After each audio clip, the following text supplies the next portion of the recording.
নমস্কাৰ প্ৰিয় দৰ্শক আপোনালোকে চাই আছে টাইম 8 আৰু ষ্টুডিঅ'ত মই শৰৎ গায়ন লৈ আহিছো star Cement present time 8 big breaking ধুবুৰীত সংঘটিত হৈছে এক ভয়ংকৰ পথ দুৰ্ঘটনা ধুবুৰী গৌৰীপুৰৰ পাণবাৰীত ভয়ংকৰ পথ দুৰ্ঘটনা সংঘটিত হৈছে শিশু মহিলা সহ 4জনকৈ লোকৰ অৱস্থা সংকটজনক আৰু ধুবুৰীৰ পাণবাৰীত সংঘটিত হৈছে ভয়ংকৰ পথ দুৰ্ঘটনা আমি জনাবলৈ চেষ্টা কৰিছো এই মুহূৰ্তত Star Cement present time 8 big breaking full প্লেটৰ মাধ্যমত সমগ্ৰ খবৰ লৈ আহিছো ধুবুৰী গৌৰীপুৰৰ পাণবাৰীত ভয়ংকৰ পথ দুৰ্ঘটনা ধুবুৰী গৌৰীপুৰ পাণবাৰীত সংঘটিত হৈছে ভয়ংকৰ পথ দুৰ্ঘটনা তীব্ৰবেগী এল্টো বাহনৰ সৈতে বাইক আৰোহীৰ মুখামুখি সংঘৰ্ষ আৰু ভয়ংকৰ দুৰ্ঘটনাত গুৰুতৰভাৱে আহত হৈছে শিশু মহিলা সহ 4জনকৈ লোক আৰু আহত ব্যক্তিসকলক সংকটজনক অৱস্থাত হস্পিটেললৈ প্ৰেৰণ কৰা হৈছে পাণবাৰী বিএছএফ কেম্পৰ সমীপত সংঘটিত হৈছে ভয়ংকৰ দুৰ্ঘটনা আৰু ঘটনাস্থলীত গৌৰীপুৰ আৰক্ষী উপস্থিত হৈ আৰম্ভ কৰিছে তদন্ত প্ৰক্ৰিয়া ইতিমধ্যে তদন্ত প্ৰক্ৰিয়া আৰম্ভ কৰিছে আৰক্ষীয়ে এই মুহূৰ্তত ডাঙৰ খবৰ বুলি ক'ব লাগিব ধুবুৰী গৌৰীপুৰ সংঘটিত হৈছে ভয়ংকৰ পথ দুৰ্ঘটনা এক তীব্ৰবেগী অল্টো বাহন আৰু বাইকৰ মাজত মুখামুখি সংঘৰ্ষ আৰু এই সংঘৰ্ষৰ পিছতেই প্ৰাণ আহত হৈছে 4জনকৈ লোক সংকটজনক অৱস্থা আৰু গুৰুতৰভাৱে আহত হৈছে বুলি ক'ব লাগিব আটাইকেইজনে সংকটজনক অৱস্থাত আছে বুলি ক'ব লাগিব আৰু আটাইকেইজনকে হস্পিটেললৈ প্ৰেৰণ কৰা হৈছে পাণবাৰী বিএছএফ কেম্পৰ সমীপত সংঘটিত হৈছে ভয়ংকৰ পথ দুৰ্ঘটনা আমি দৃশ্যাংশ দেখুৱাইছো আপোনালোকক টাইম 8 এক্সক্লুসিভ দৃশ্য আমি দেখুৱাই আছো ধুবুৰী গৌৰীপুৰৰ দৃশ্য ধুবুৰী গৌৰীপুৰৰ পাণবাৰীত সংঘটিত হৈছে এই ভয়ংকৰ পথ দুৰ্ঘটনা তীব্ৰবেগী এল্টো বাহন আৰু বাইকৰ মাজত মুখামুখি সংঘৰ্ষ হৈছে আৰু মুখামুখি সংঘৰ্ষত 4জনকৈ লোকৰ সৈতে সংকটজনক অৱস্থা 4জনকৈ লোকৰ সংকটজনক অৱস্থা এই মুহূৰ্তত জনাই আছো ডাঙৰ খবৰ শিশু মহিলা সহ 4জনৰ সংকটজনক অৱস্থা পাণবাৰী বিএছএফ কেম্পৰ সমীপত সংঘটিত হৈছে ভয়ংকৰ পথ দুৰ্ঘটনা আৰু ইতিমধ্যে ঘটনাস্থলীত গৌৰীপুৰ আৰক্ষী উপস্থিত হৈ আৰম্ভ কৰিছে তদন্ত প্ৰক্ৰিয়া এই মুহূৰ্তত ডাঙৰ খবৰ আমি জনাবলৈ চেষ্টা কৰিছো ধুবুৰী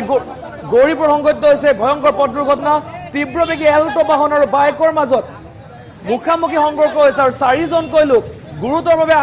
আঘাতপ্ৰাপ্ত হৈছে অতি সংকটজনক অৱস্থাত 4জনকে হস্পিটেলত ভৰ্তি কৰা হৈছে এই মুহূৰ্তত ডাঙৰ খবৰ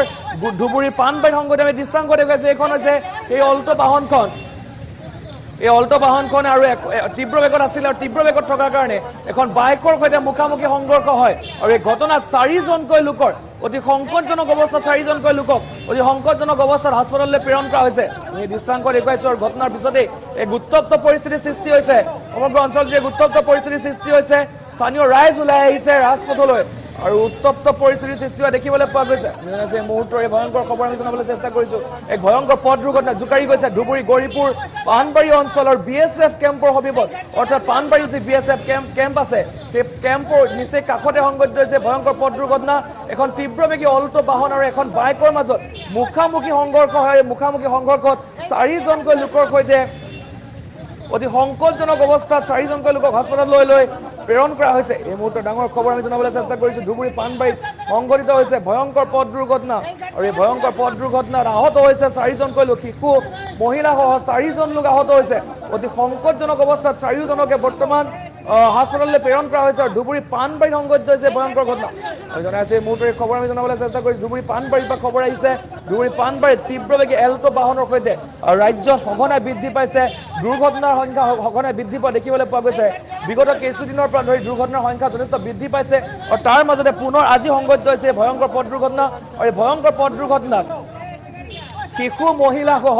4জনকৈ লোক গুৰুতৰভাৱে আহত হৈছে জনাইছো এই মুহূৰ্তৰ খবৰ আমি জনাবলৈ চেষ্টা কৰিছো গৌৰীপুৰত সংঘটিত হৈছে ভয়ংকৰ পথ দুৰ্ঘটনা ধুবুৰী গৌৰীপুৰ পাণবাৰীত সংঘটিত হৈছে এই ভয়ংকৰ পথ দুৰ্ঘটনা ডাঙৰ খবৰ বুলি ক'ব লাগিব ধুবুৰী গৌৰীপুৰৰ পাণবাৰীত ভয়ংকৰ পথ দুৰ্ঘটনা সংঘটিত হৈছে আৰু এই ভয়ংকৰ পথ দুৰ্ঘটনাত 4জনকৈ লোক গুৰুতৰভাৱে আহত হৈছে আৰু আহত কেইগৰাকীক অতি সংকটজনক অৱস্থাত চিকিৎসালয়ত ভৰ্তি কৰা হৈছে এক ভয়ংকৰ পথ দুৰ্ঘটনা জোকাৰি গৈছে আৰু দুৰ্ঘটনাৰ পিছতেই উত্তপ্ত পৰিস্থিতিৰ সৃষ্টি হৈছে আৰক্ষীয়ে ইতিমধ্যে তদন্ত আৰম্ভ কৰিছে আৰু এখন অল্টো বাহন অৰ্থাৎ তীব্ৰ বেগত থকাৰ কাৰণে আমি দেখিবলৈ পাওঁ বিগত সময়ত যে তীব্ৰ বেগে বহুত লোকৰ জীৱন লৈ যোৱা দেখিবলৈ পোৱা গৈছে ইয়াৰ পূৰ্বেও আমি বহু বাতৰি প্ৰকাশ কৰিছো তীব্ৰ বেগৰ কাৰণে বহু লোকৰ জীৱন গৈছে আৰু আজিও সেই একেই ঘটনা সংঘটিত হৈছে ধুবুৰী পাণবাৰীত আৰু ধুবুৰী গৌৰীপুৰৰ পাণবাৰীত সংঘটিত হৈছে ভয়ংকৰ ঘটনা আৰু 4জনকৈ লোকৰ সৈতে অতি সংকটজনক অৱস্থাত 4জনকৈ লোকক হস্পিটেলত ভৰ্তি কৰোৱা হৈছে ইতিমধ্যে আৰু 4জন লোক গুৰুতৰভাৱে আঘাতপ্ৰাপ্ত হৈছে শিশু মহিলা সহ 4জনকৈ লোকক অতি গুৰুতৰভাৱে আঘাতপ্ৰাপ্ত হৈছে আমি জনাইছো এই মুহূৰ্তৰ খবৰ আমি জনাবলৈ চেষ্টা কৰিছো টাইম এইড এক্সক্লুচিভ দৃশ্য আমি দেখুৱাবলৈ চেষ্টা কৰিছোঁ। এক ভয়ংকৰ পথ দুৰ্ঘটনাই জোকাৰি গৈছে সমগ্ৰ ধুবুৰী অঞ্চল। এক ভয়ংকৰ পথ দুৰ্ঘটনাই জোকাৰি গৈছে ধুবুৰী। আমি জনাইছোঁ এই মুহূৰ্তৰ এই খবৰ আমি জনাবলৈ চেষ্টা কৰিছোঁ। ভয়ংকৰ পথ দুৰ্ঘটনা জোকাৰি যোৱা দেখিবলৈ পোৱা গৈছে ধুবুৰী পাণবাৰী অঞ্চল। আৰু ইতিমধ্যে আৰক্ষীয়ে তদন্ত আৰম্ভ কৰিছে আৰু উত্তপ্ত পৰিস্থিতিৰ সৃষ্টি হৈছে।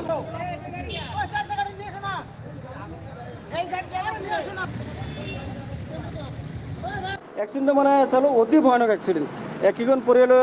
4জন মানুহ আছিল। এটা 2 বছৰীয়া ল'ৰা আৰু এটা 8 বছৰীয়া ল'ৰা আৰু হাজবেণ্ড ৱাইফ। তো 2 বছৰীয়া ল'ৰাটো ঠিকে আছে, বাকী 3জনৰ অৱস্থা অতি সংকটজনক। আমি এম্বুলেঞ্চ ফোন কৰিলোঁ, ফোন কৰি মানে আমি পঠাই দিলোঁ হস্পিটেলত। আৰু বাকী যিমানদিন শুনা পালোঁ বাইক আৰু 4 চকীৰ মাজত এক্সিডেণ্ট হৈছে।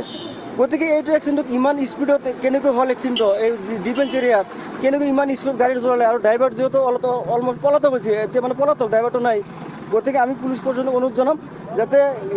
ড্ৰাইভাৰটো যোনটো গাড়ী চলাই এক্সিডেণ্টটো কৰিছে, এটা পৰিয়াল মানে শেষ কৰা মানে পৰিকল্পনা কৰিছে। গতিকে উচিত মানে কঠোৰ পৰা কঠোৰ শাস্তি দিব লাগে, এটা তদন্ত কৰি, যাতে কোনোবাই নেক্সট টাইমত এনেকুৱা আৰু স্পীডত গাড়ী চলাই মানে মানুহৰ পৰিয়াল ধ্বংস কৰিব নোৱাৰে। এইটো আমাৰ